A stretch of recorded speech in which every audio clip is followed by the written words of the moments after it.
Oh, okay, so welcome on this November 19th. I can't believe another year has passed. And I'm fascinated how many people jumped on. I had this idea to share this today because of the amazing experience that I had last week in the class that I just finished yesterday, a 4 Saturday class called a master class. And we had people from a lot of different places. And one person who was in that class didn't have a chance to work with their horse because I gave them homework during the week. And she came back with a story that just, we've heard this kind of thing for years, but I didn't have a chance often to get the feedback after. And this was a situation that she couldn't work on her horse. She had a 15-month-old baby child who was waking up every night, like 8 times a night. And he was called, in German, it's called yammering. We don't have a word for it. It's, you just kind of talk like you're talking in your sleep and you just keep making noise. And it woke her up, of course. And so she'd just get back to sleep, or she couldn't get back to sleep because she'd think he'd be waking again. Anyway, the reason the story is so interesting is she decided to do TTouch on him and see what would happen. And they had basically learned 2 TTouches, the inchworm to do on their horse's neck and the abalone. Just this, for those of you who are new, like that anybody who was with me all those years ago in the 60s, we didn't have the TTouches.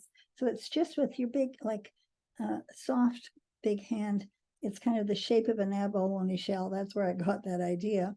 And you just put it on and very softly move the tissue. And so she just did the abalone TTouch on this child's back. And he went. The next night, he woke up only 2 times. And so then she thought, it worked on this little guy. So she has another situation that really frustrated her. And that is, for a year, she had been asking her 8-year-old to please pick up your underpants and put them, the dirty underpants, and put them in the trash can. And he never did it. And she was really frustrated because she's a really caring mom from everything I've spoken with her. And it just wasn't working. So she decided, okay, it worked with Lewis. Let's see what happens. And so they have a nighttime ritual where she reads to him and then he sleeps on his stomach. So she just did abalone on very lightly on his back with quiet TTouches, and then on his legs did inchworm. And she said the next day it was spooky. That's the word she used, because he cleaned up his room without saying anything, and he even put his books in order on the bookshelf. And she just could not believe this. And I want to address that. It's actually not spooky. We can understand why. When a child doesn't, or a person doesn't listen, they're in that state under the control of the sympathetic nervous system. We see it in our horses and dogs that, fight, flight, freeze, faint, fool around, can't focus. Because when you bring them into the body, whether it's our horses, our dogs, our cats, or our humans, or ourselves, when we come in with these really quiet TTouches, then it puts us into the parasympathetic, and we can think, we can stay present in the body, and it brings us to a state of heart coherence. So the forebrain is actually able to function instead of being under the control of the amygdala. So I started thinking, you all, of all the stories I have. The other thing that's come up for me, I'm finally putting out a book on TTouch for you. And this is a book that was actually, I first wrote like 20 years ago. It's been printed twice in German now, but we could never get a publisher interested in the US, so I'm going to self-publish. And I need a title for it. And the title, I thought it has to have something in it that gives advantage of the animals, because just for those of you I can see, raise your hand if an animal brought you here today. Most of the people who come were brought here because you have an animal in your life who brought you to TTouch. And that is just so cool, because I consider the TTouch for humans, for self-help, as a gift from the animals. And it's so interesting. I have been running now for like 3 years. Look at all these hands. Actually, you can put your hand up too. I don't need to see you. If you go to the bottom and you hit the reaction, and you can see that. It's so fascinating. I mean, the stories we have to tell about the animals who brought us to this work. So I want to share some of the stories that, because I know I have some people who don't know the background of this work, I just want to give you a thumbnail overview. So in 1960, my maternal grandfather, Will K. Wood, visited our thoroughbred farm in Hemet, California. And at the time, we were in partnership on a farm with 90 thoroughbred broodmares and 30 Arabian broodmares. We had 2 thoroughbred stallions and 2 Arab stallions. It's a lot of horses.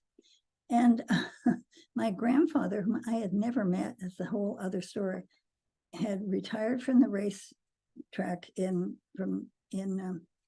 Florida, actually, and came to visit us. And he brought us a form of massage that he had learned when he was training as an American, training in Russia, training racehorses. And he won a prestigious annual award for the most winners in 1905. And he attributed his success to this form of massage. It was just short little strokes over the whole body that every horse in his stable was, they call it rubbing, done by the grooms 30 minutes a day, every horse in the stable. And if you think about it, if you can touch your horse all over the body, or your dog, because I know we've got a lot of dog people here too, it just brings them into the body when you can touch them in ways that makes them feel good and they accept. So the other thing that he said that is so interesting, and we're talking 1960, he said that he never entered a horse in a race unless it told him it was feeling really fit and what could run well. And so it's the beginning of animal communication. And I don't know, someday I must ask some of you if you remember those beginning years in animal communication in the 60s. We had, I have to think about it. We had 2 people who were really well known out there at the time. But anyway, we took that massage and we started doing it with our horses. And my first husband, Wentworth Tellington, was inventor and a real incredible person. It's thanks to him that I'm really here today. I wouldn't be here if it wasn't for his inquiring mind. And he wrote all this down and we started working on our horses. And it was really helping our horses because we were doing 100-mile endurance riding at the time. And I was doing a lot of eventing and hunting and all the stuff that we did with horses. And we found that our horses recovered much faster when we actually worked on the body, over the whole body. But it never crossed my mind, you all, that you could actually affect the behavior of a horse by working on the body. And it wasn't until I entered a 4-year training at the Humanistic Psychology Institute in San Francisco with Dr. Moshe Feldenkrais in 1975 that changed my life. And in the second day of the training, Dr. Feldenkrais made a statement that has changed my life and guided me ever since. And he said that it's possible for a human being to learn in one experience using these gentle, non-habitual movements called awareness through movement that activate new neural pathways to the brain and give you more potential for learning, for using our brain. And so I was lying there on the floor, and some of you will relate to this. My ears pricked up like I was a horse. And in that moment, I thought, wait a minute, if it is true for a human, what could I do with a horse that would actually help them in one experience to be able to change? And the reason it was really really big deal is it was thought at the time that, horses only learn for repetition. They're slow learners. many of you know this, it's just not true. Depends how clear you are with your communication. So that evening after class, I went out and I worked with a 16-year-old mare that had just come down from Montana, been bought like a month before. And she'd been a brood mare, never ridden, but she had a really annoying habit. And that is to catch her to feed at night. The owner, a guy named Pete, I think his name was, would have to chase her around to catch her to take her in to eat. Not logical, but that was her habit. So he chased her around, caught her up. And I just started, and I stood there, I can remember standing there looking at her and thinking, what could I do that's a movement that she could not do, that would activate new neural pathways to the brain? And so I did the things we'd already been doing. It's already in that first book that was written about it. And that is we were doing leg circles and different stuff with the head and neck. But you know what? I only realized like a month ago, you all, the good thing about this, I'm still learning. I realized the difference was it was my intention. I did the same movements we'd been doing. And they, like circling the legs, horse doesn't do that themselves. Circling the tail in ways that we do. All this stuff, but I did it with the intention of seeing, does it activate new neural pathways? So what happened? I left, I did it maybe 30 minutes, and people watching thought the mare had been hypnotized. It's very quiet work. So next day, this guy, the owner, calls me and he said, listen, I don't know what happened to this horse, but when I went to catch her, instead of having to chase her, she came to the gate. And when I let her into the stable, instead of diving for the hay, which would be logical, she just kind of stood there like, do something. I've been working on her head and her ears some, and it's like a wow factor. And so that started this whole moving horses through. Eventually, we came up with a labyrinth and all this stuff that we do to give horses and dogs new experiences of walking over different surfaces that they don't know, tapping their hooves on the horses, using on dogs, we use scrunchies, like hair bands around the above their paws that give them new connection to the ground.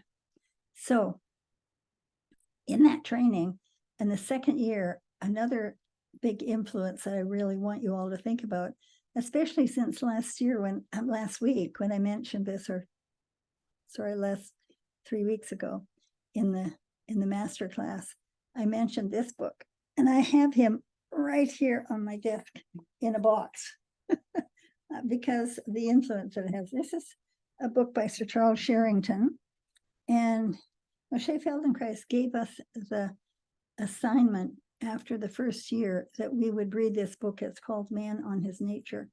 And Sir Charles Sherrington won a Nobel Prize in 1932 for his work on the nervous system. He actually developed the word synapse.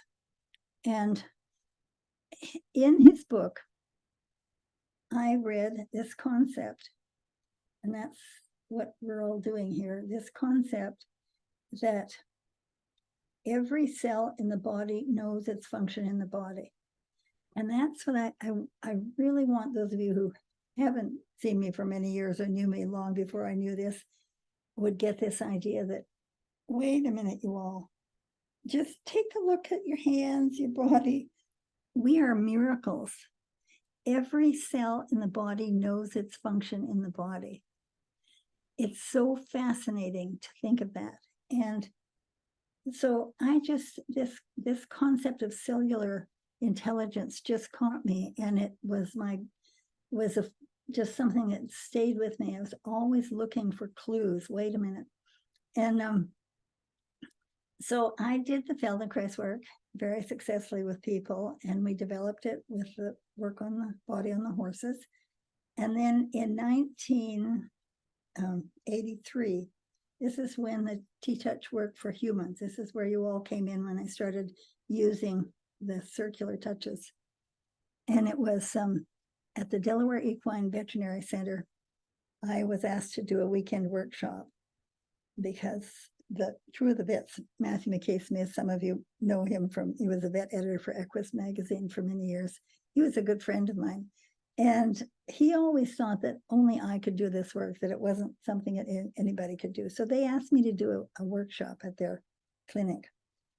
And one of the vets had a horse that they could not figure out what was wrong with her. When you went to groom her, she would threaten, bare her teeth, step toward you, swish her tail, sometimes really threaten to kick, to be groomed or saddled. And many of you remember this. In 1983, vets didn't have what they have today. I mean, all they did was x-ray from the knees and hocks down. Many of you must remember this. All the work that's done on the whole body now, all the amazing veterinary potential that we have now wasn't there. So they asked me to look at this horse, and I remember just putting my hands on her quietly just to give her a sense, wait a minute, I wasn't going to hurt her. And she got really quiet, and her owner was standing there, and she said, wait a minute, Linda, why is this horse not threatening you? And I said intuitively, don't worry what I'm doing. Just go up and put your hand on the shoulder and move the skin in a circle. And when I said that, I thought, okay, what's that supposed to be? Because that's not something I'd ever thought of to do on a horse before or ever came. But I trust my angelic guides and the divine in here, right here, where we can all access. So I didn't tell her I didn't know what I was talking about. And she just quietly went up, put her hand on the shoulder, and I said push. I didn't say move. Now we say move the skin. Push. She pushed the skin in a circle, and the horse stayed really quiet. She didn't react. And I thought, well, okay, you know what? It takes years to learn this amazing Feldenkrais work. Anybody can do this. And that's when I started following the circles. And that's when you all come in, because that's when we started, like, that was, I think that was early July. And about a month later, I was giving a demo in Carmel Valley. We had about 100 people and several really interesting horses.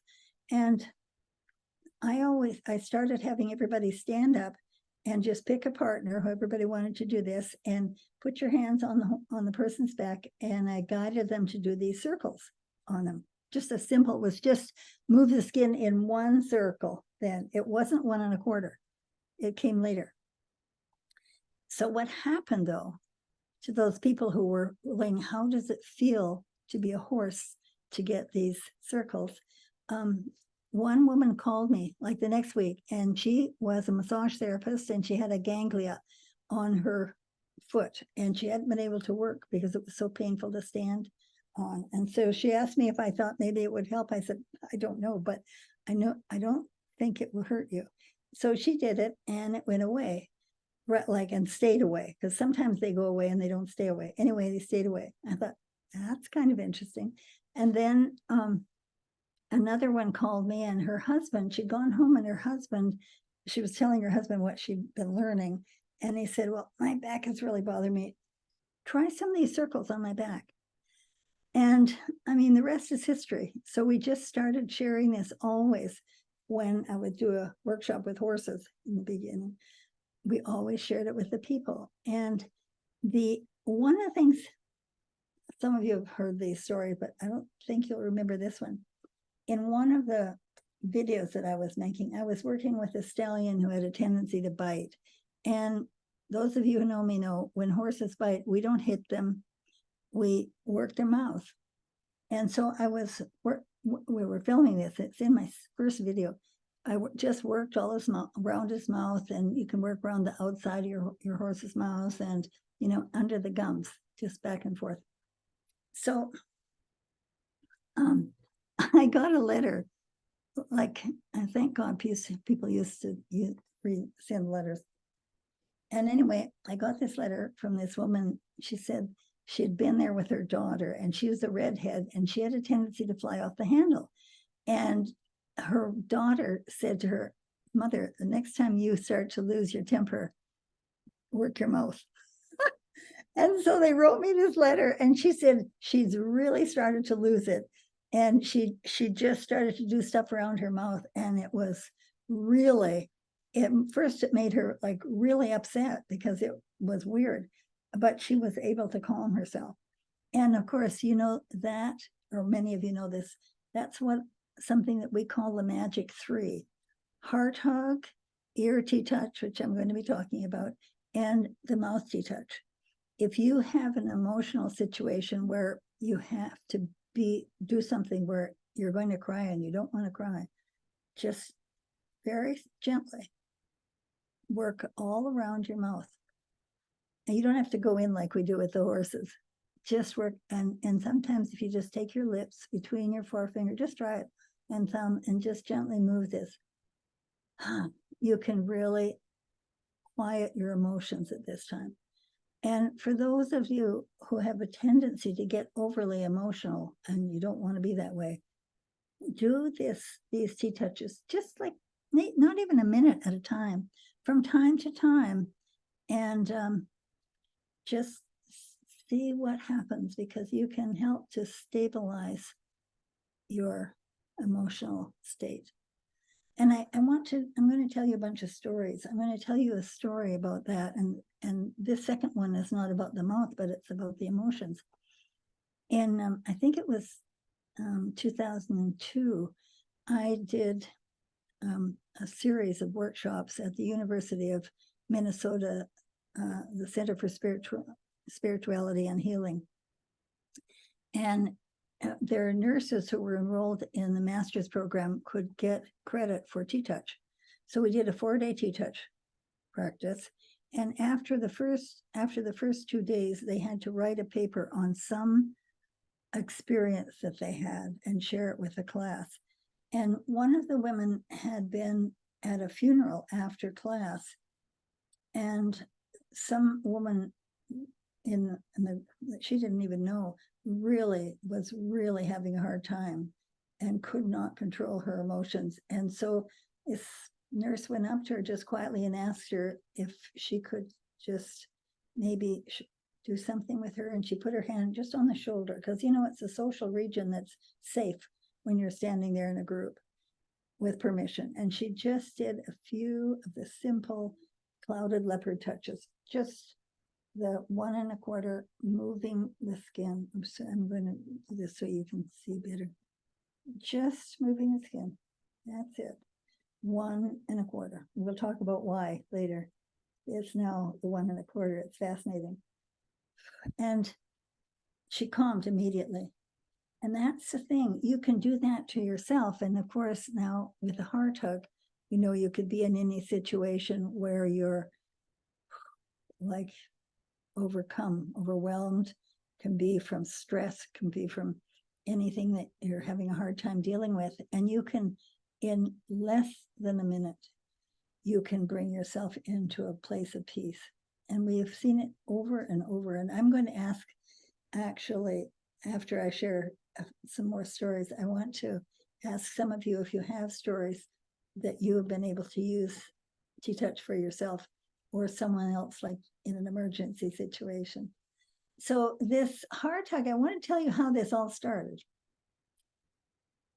I think it was about 3 years after I discovered the 1 1/4, the circles, just the same plain circle, that I did a 6-day workshop.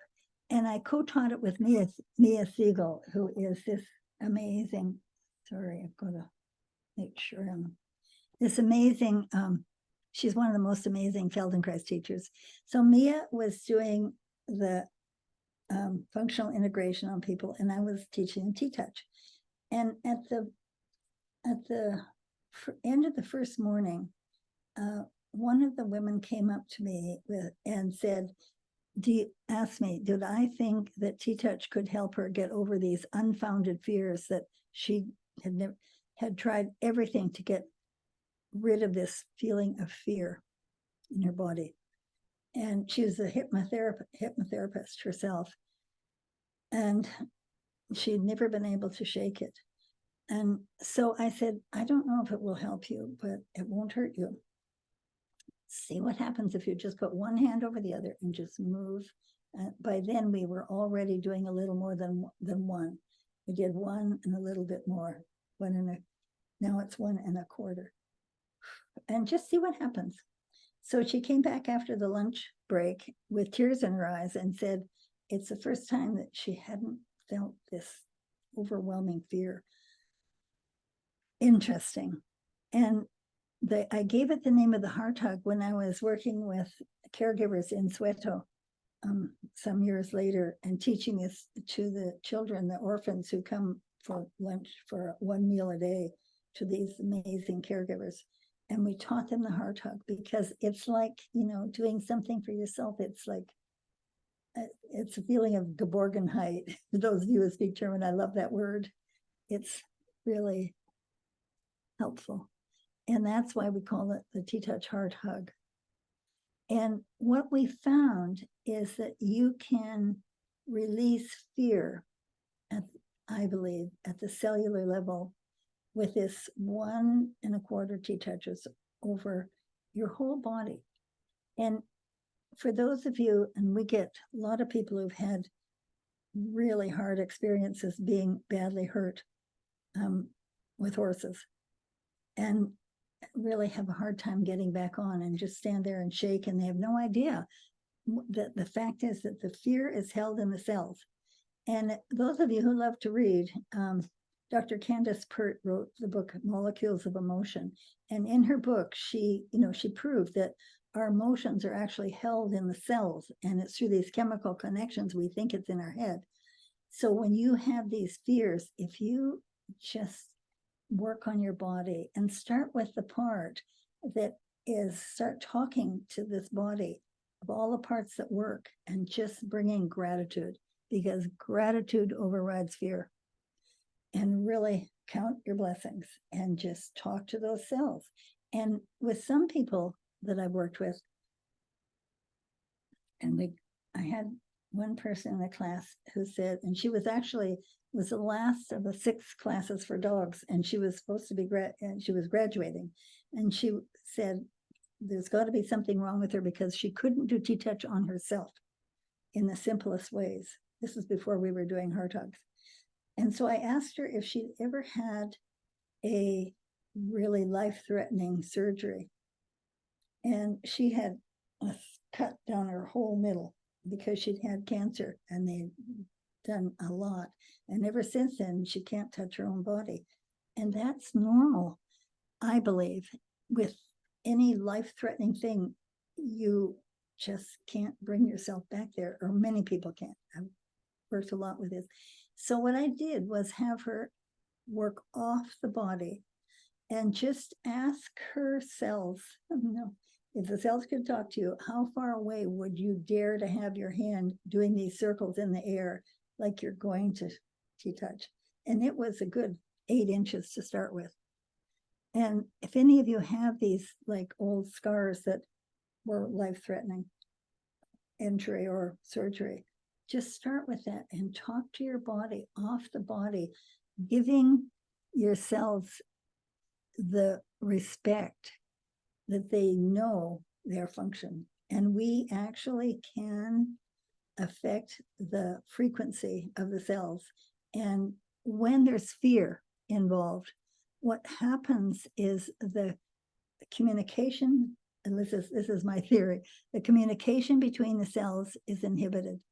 And that's thanks to the wonderful work from Dr. Bruce Lipton, in his book,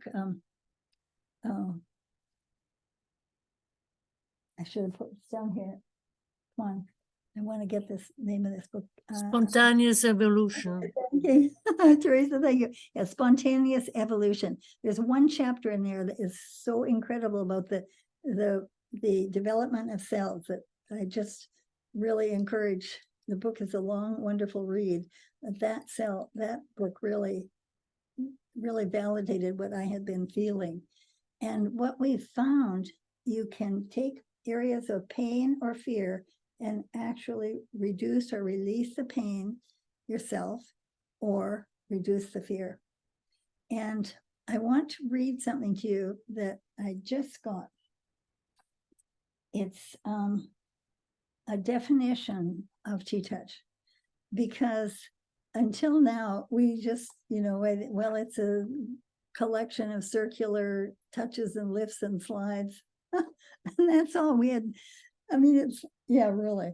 So this is written by Denise Miller, and Denise is she's a science teacher in Germany, in Munich. And she is writing a book on the science, the quantum science behind this work. And this is the latest that I just got from her, looking for a definition of what's happening. This is the circular TTouch we're talking about.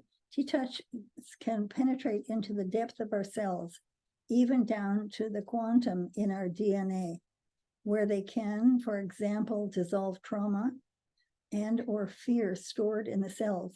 This is why I recommend anyone who's interested in this subject read Candace Pert's book, Molecules of Emotion. It's a great read, but it really gives us an idea why we may have these old fears that hang on.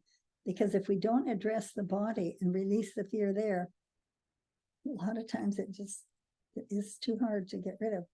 And it also wait a second, they can also dissolve the trauma and the electrons in the DNA, in the cells. I want to stop right now and catch you up to this idea. We finally, fairly early on, I came to the point we were saying, move the skin in a circle. And I want you all to just try something. Just imagine the face of a clock on, say, on your arm, and put 6 o'clock toward your hand. Just try this. And then, of course, 12 toward your shoulder.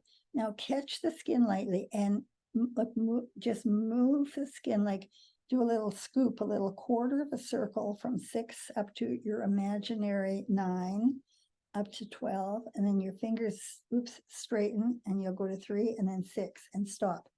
And just do that, 6 to 6. Do a few of them, 6 to 6. And see what happens to your, what that does for you. Does anybody get the feeling it kind of makes you hold your breath? And then see what happens if you do 6 to 6, but keep going up to 9. And just 6, 6, up to 9. And see what happens.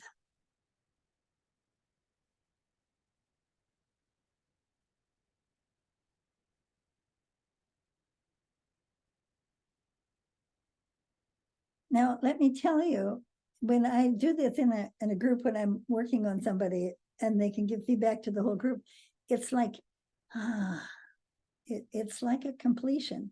And it was just really intuitive, of course, to come to that place finally. But what we found out, you all, is that when that almost 1 1/4 circle, it's actually 5 degrees short of 1 1/4, is that very famous, it's a golden spiral, or that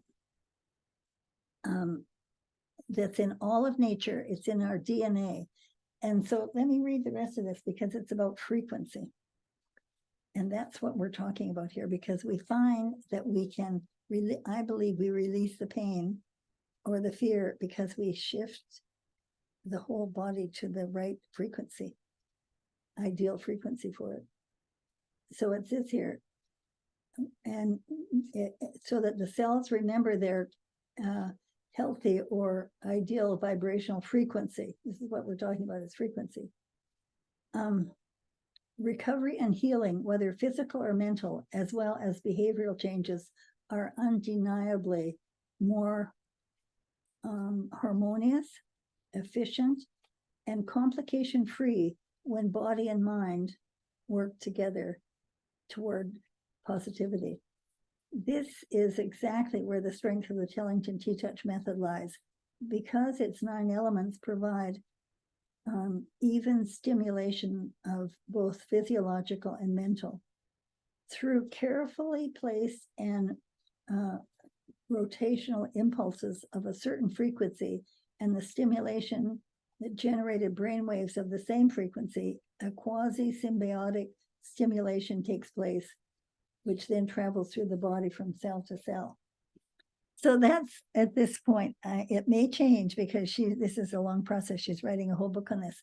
But what I want to share with you, and why I just think this is so amazing, this work, I realize that when we do this 1 1/4 circle, it's like turning a key to enter that phenomenal intelligence in every cell in our body. I mean, it's that divine intelligence, universal intelligence, source intelligence, whatever you want to call it. But the fact is that scientists they know like countless functions of the cells and can describe it, but nobody can describe what is behind all of that. And I just love this concept that they're calling it central command control, rather. That's the divine. You know, many people call it God, Allah, whatever you want to call that divine consciousness. It's in every cell in our bodies. And when we start realizing that and then talking to the cells as though they can understand, and when you're in pain, talk to the rest of the body and thank it for what it's doing. And when you talk to the rest of the body, that helps to remind the part that's not communicating. Because when fear or pain is there, it's like the communication between the cells is inhibited. And we can change that frequency. It's what we found with this 1 1/4 magical spiral circle. So now, why I wanted to bring this all to you is we have so many people who are doing this work for their horses and their dogs and their kitties, guinea pigs, all kinds of other animals, and not thinking about doing it for themselves, which is interesting. And I've been doing for, I think, 4 years now, I've been doing this ongoing class. For the last year, it's every Tuesday for 2 hours, live with Linda and friends. And we share the way that we use TTouches on ourselves. And many people actually come in, quite a few are actually in the companion animal classes. So they share what they're also doing with their dogs or horses that helps them on themselves. And we have one situation I want to share with you. It's Jewel Duke. Jewel had been a successful companion animal practitioner for about 15 years when she came into one of my classes for humans just to try it. And she had a knee issue. It was during COVID, and she couldn't have knee surgery because she had no one to take care of her at home after. So she had tried the TTouches on herself that she'd learned for the dogs, but she got a little reduction of pain, but not much. And so what we do in that class, anyone who has pain, I led her, and everyone else follows just to experience this. And I led it all the way down her leg, just finding out, wait a minute, how far does this pain go? And what she found is, wow, it wasn't the knee only at all. It was actually about at least 8 or 10 inches down a line that went down her knee. And so then you start very gently doing TTouches on the side of it to give that area the trust that you're not going to hurt yourself. And she was able to take bone on bone and get it to the point that she was actually walking like 1/2 mile a day, which she hadn't been able to do for ages. And this is like COVID. She still hasn't done the surgery. And every once in a while, it will start to bother her, and she just does some more TTouches, a couple of minutes. That's the cool thing. Now, June, you popped into the, could you unmute yourself and just talk about doing TTouch on your husband? Because me too, of course, every day with Roland, because he's dealing with Parkinson's. So I would love to have you share how that is with you, with your husband. I only saw June. I only saw part of your name flash up. Let's see where you are.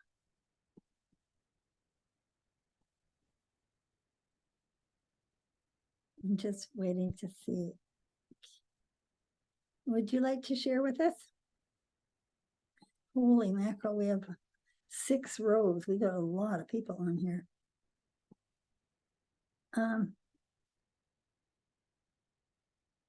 Where are June? If you can, and if you'd like to, if you don't want to share it, that's okay. You can just write it in the chat. Marnie, can you find it in the chat then, and we'll just read what she wrote. Some people are a little shy about sharing. Come on. It's Who wrote? June. Her first name is June. I don't see anything in the chat. Oh, Okay, right. June Babin. it's probably the only June. Yeah, I used to. Whoops, it's jumping around when I just went to it.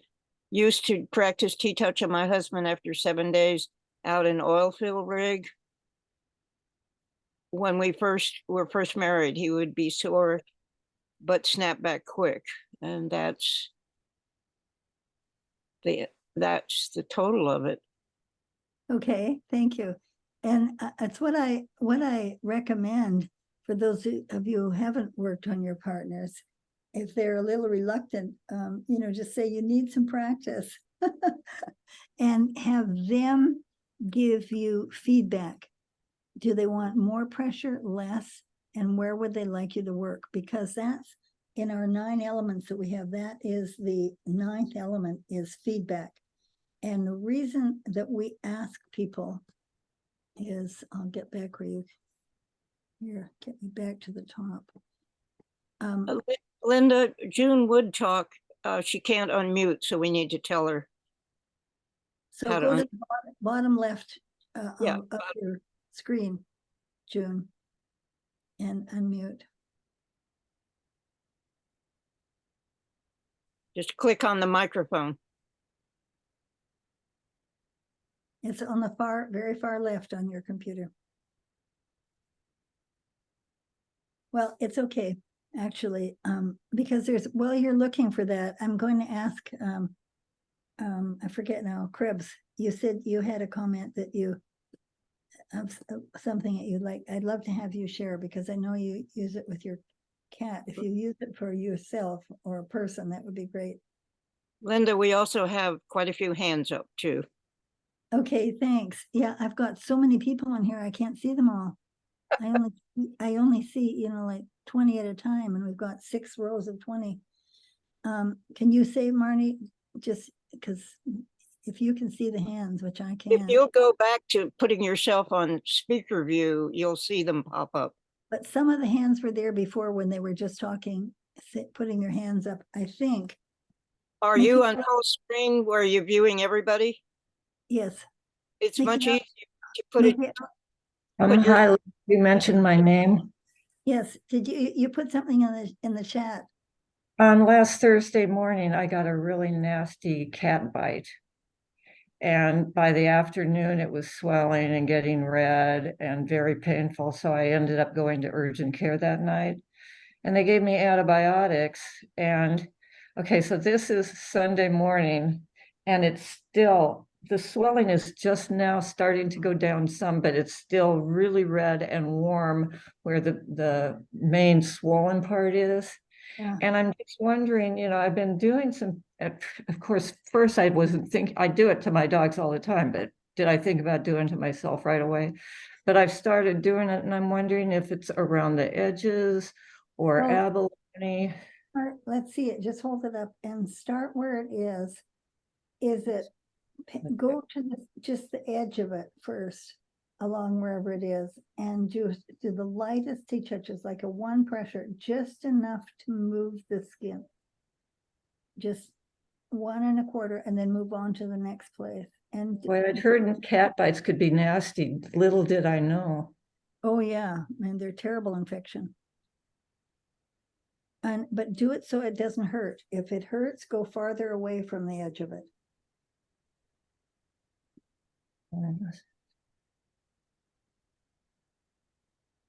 Yeah, because it is still, it's getting better, but it's still, it was like pain up my whole arm. It was crazy. Well, it's lucky you went to the ER. Yeah. Because I'll tell you a cat story, cat bite story. My co-author, Sybil Taylor, was interviewing a person for something, I forget what. in New York City one morning, and this woman was really like uncomfortable and nervous and having a hard time focusing. And Sybil asked her if she's okay, and she said, well, her cat had bitten her that morning, and she was going to go to the hospital, but she had to have this interview. And Sybil said, let me see it. And so she looked at it, and it was a red line coming up, and Sybil said, you have to go to the hospital now. I mean, this is not safe not to do this. And so she said, I have to have this. So Sybil said, well, I'll just show you a few TTouches you can do, and just do them fast and just above it and along the sides of it. And she was able to do it and reduce the thing, and actually reduce the whole experience and the pain. And the other situation where I had, and really lightly, Sharon, and I do it a little fast. I do it faster than a 1 second circle. 1 second to go to 1 1/4, just like that, really lightly. And breathe. Pay attention, just really pay attention to your breathing, and smile. Smile. I remember that was a big thing in classes back with Tact 1, is breathe. And And smile. take a while for these bites to go away, because it's been since Thursday and it's still. Well, just be careful. Is your temperature okay? Yeah, it's fine. Oh, good. And lighter, go lighter. You're using a lot of pressure. The lightest you can contact. Listen, you all, it's a 1 pressure. And the way we measure 1 pressure is just, I'm going to go to the big view here. You hold your elbow and at rest, just support your elbow so your hand isn't just up in the air. And with the lightest contact, move. I usually use 1 finger because it's on your eyelid. And even I did this with contacts.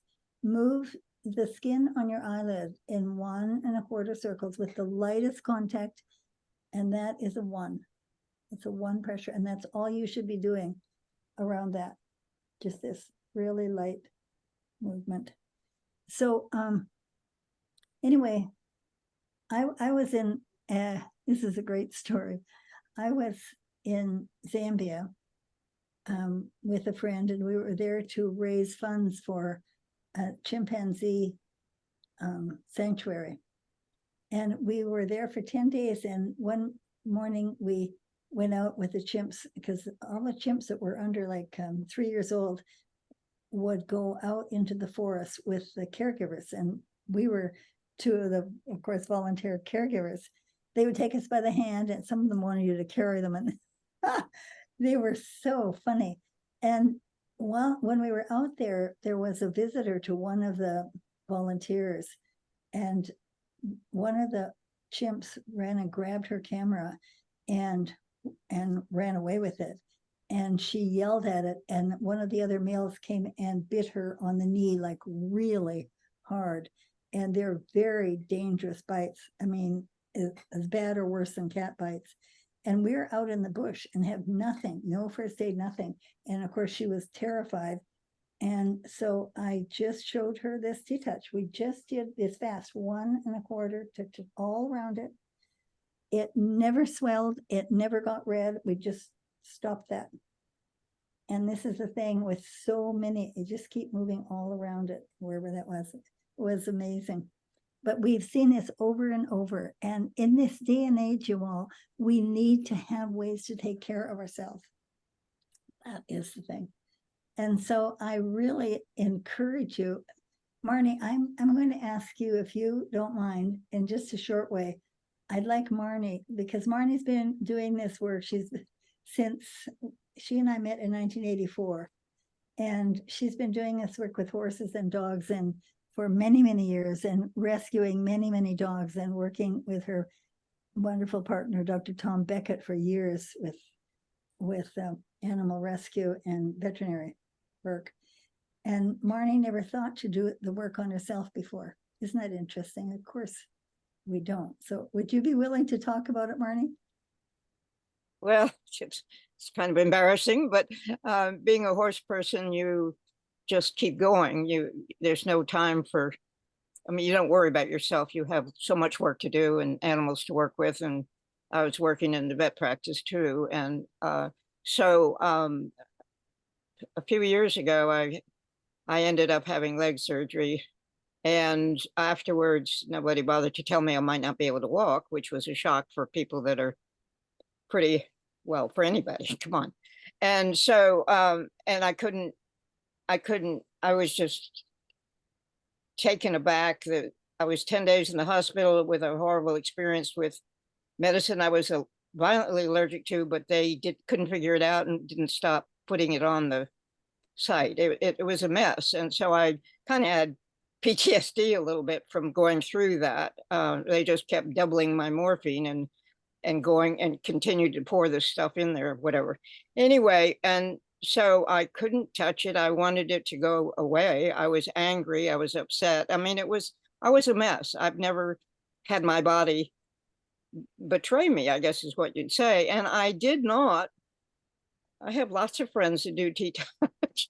I didn't even ask for help. I just thought I was supposed to, whatever. And because of the classes, for some reason, Linda talked me into joining the classes. I learned as we went along, and then I didn't think that it would help that much just to be talking about it virtually, but it was amazing. And I did whatever in a dog class or a horse class, I would do whatever touches. I started doing it on my own leg, and it completely changed.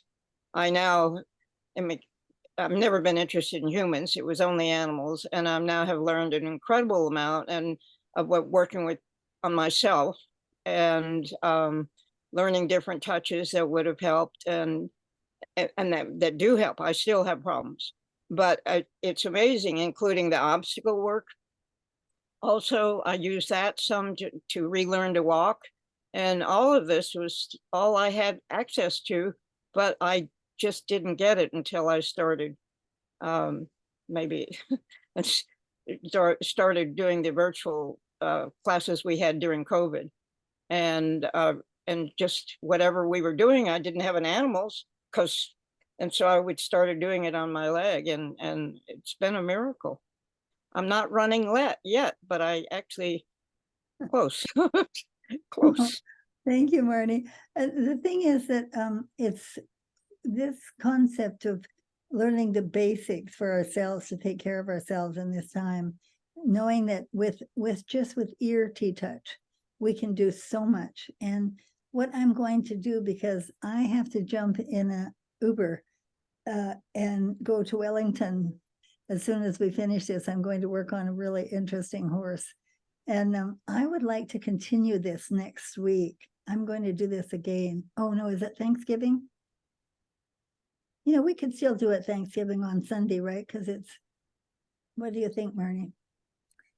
Maybe what I could get a sense, or should I do it in 2 weeks? I want to continue this because I want to hear some of your experiences, and there's a lot more I want to share with some of the basics that you can do.